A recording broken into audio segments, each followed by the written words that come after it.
And we are back with the fourth segment of the GSMC Basketball Podcast presented by the GSMC Sports Network. And in this fourth segment, I'm going to be talking about the comments that Anthony Edwards made towards, it wasn't really directed at a specific individual, more so like a group of people that played basketball in a specific era. So, Anthony Edwards the other day, he was talking about, I don't know exactly how the conversation was brought up, but I do know he was asked a question in a press conference, and I do know skill ended up being mentioned in the conversation, and Anthony Edwards goes on and speaks on Michael Jordan being one of the only players in the NBA of his time that had skill.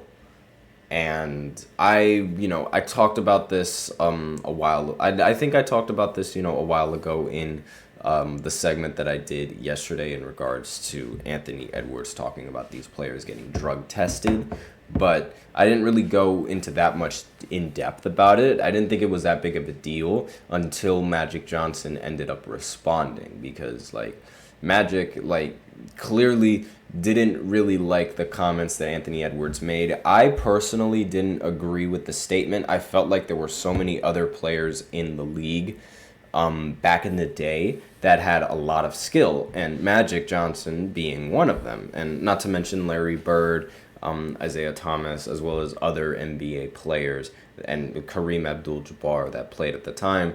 But Magic Johnson, he was another fantastic player that played back in the day that you could argue had fantastic playmaking skill and had fantastic playmaking ability. He wasn't the flashiest player on the court, but he did get it done. A lot of people consider him the best point guard that the NBA has ever seen. So saying that he doesn't have skill and saying that Michael Jordan was the only player at the time who had skill is kind of disrespectful to somebody of Magic Johnson's caliber. And Magic Johnson, who is a 5-time NBA champion and a 3-time Finals MVP, his response was very, very cold, I guess you could say. During a speaking engagement, Johnson told ESPN Stephen A. Smith, "I never respond to a guy who never won a championship. He didn't win a college championship.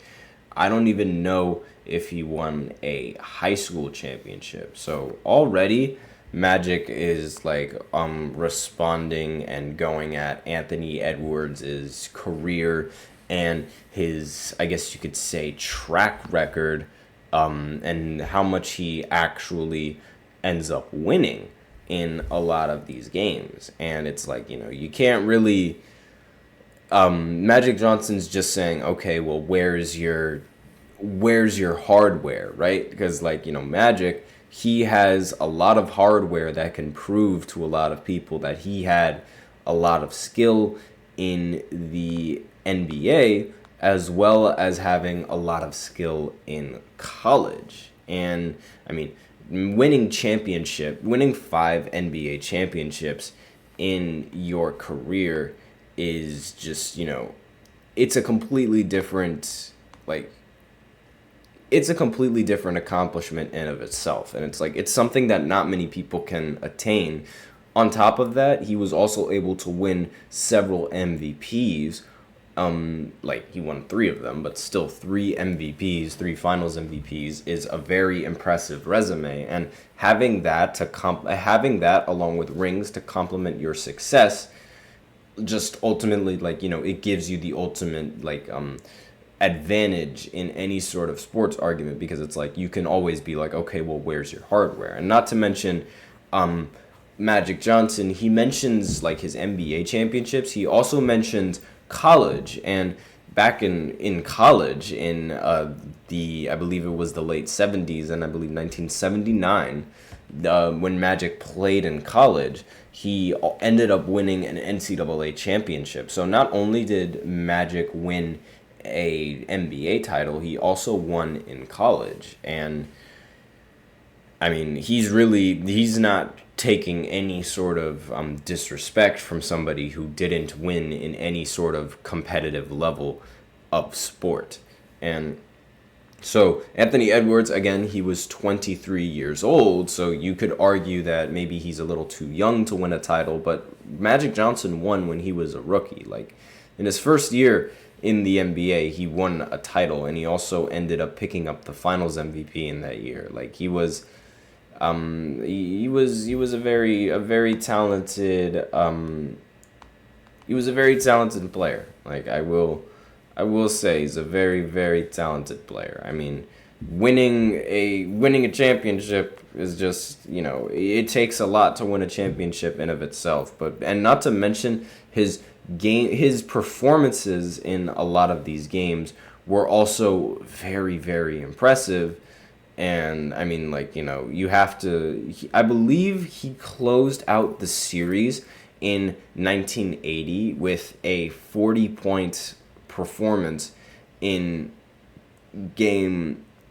It was either game 7 or in game 6. I don't know. I wasn't born at the time, but I do know that he closed out the series against Philly with a ridiculous 40-point game.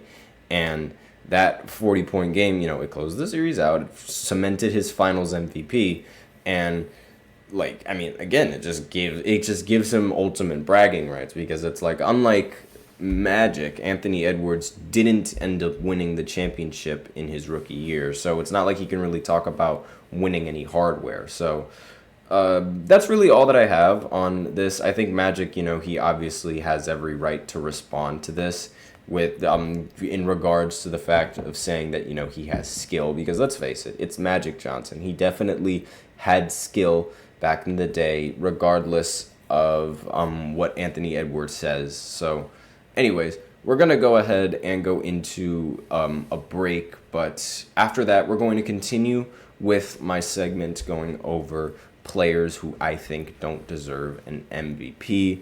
So we're going on to the 90s, by the way. So we're in fact not done with the 90s. I know that's like it's a slogan a lot of people like to say, like, oh, we're done with the 90s, man, but we're not done with the 90s. So we're going to talk about the MVP of 1998 as well as the MVP of 1997, and I'll explain why I'm doing both of them right after this short break. So be sure to stay tuned to listen to that segment.